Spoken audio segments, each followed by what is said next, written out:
How's your journey been? Freaking cold. It's funny how it's the exact opposite of the last time we did this. Honestly, it hasn't been hairy at all, but it's felt hairy to me because...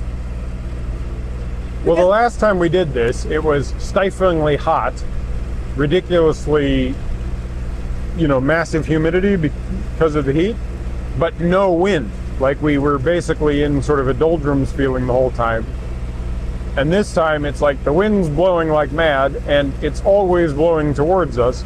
So we've been cresting all these waves that are just the wind's driven the waves up. And with waves, I'm always like, it's all right, there's no white tips, it's fine, but there's white tips.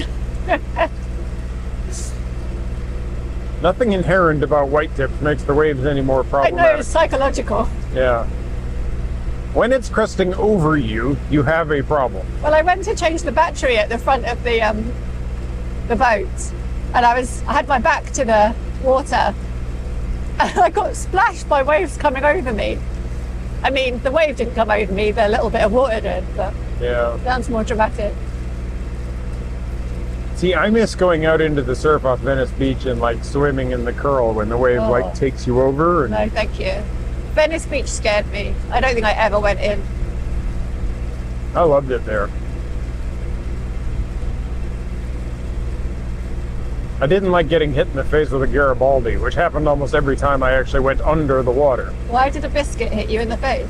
Not a biscuit. The Garibaldi is the state fish of California. It's like a goldfish color, like a bright orange color. It's actually quite a pretty fish.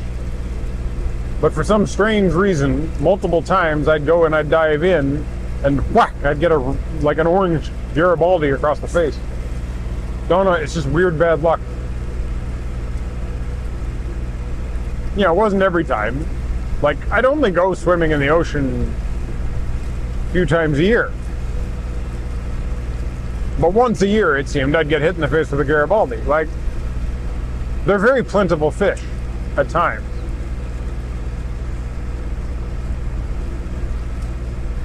But I loved it there because you'd find stingrays and guitarfish and all sorts of birds, pelicans.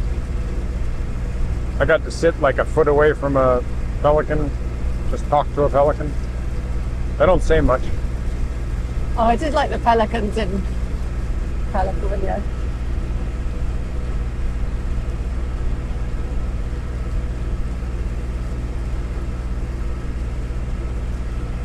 Not a lot of sea life here in comparison.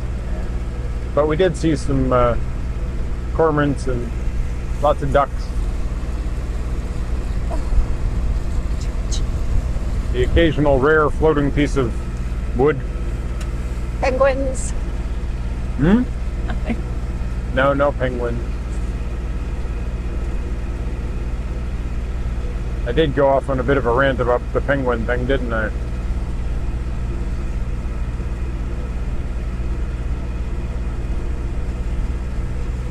I was in Venice, California. I'm on the pier. I find a seabird that has been injured and people are poking at it and stuff. And I pick up the seabird and I start walking down the pier. The seabird is, in fact, I think it was a murrelet. And it's a fairly rare bird, but they're not, hugely uncommon, but they're not something you would normally see on the pier. Most likely, it had been hurt in some way and it landed on the pier and it's walking around and it's a confused seabird.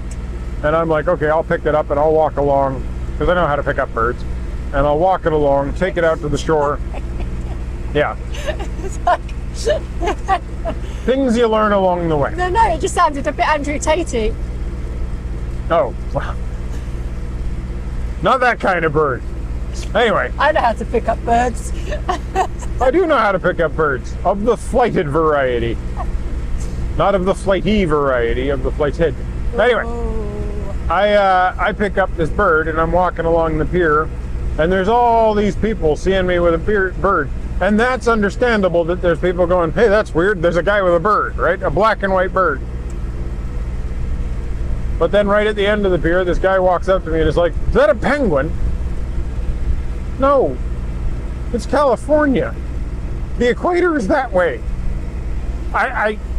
How do you not know that it is, completely impossible for me to have a penguin in my hands?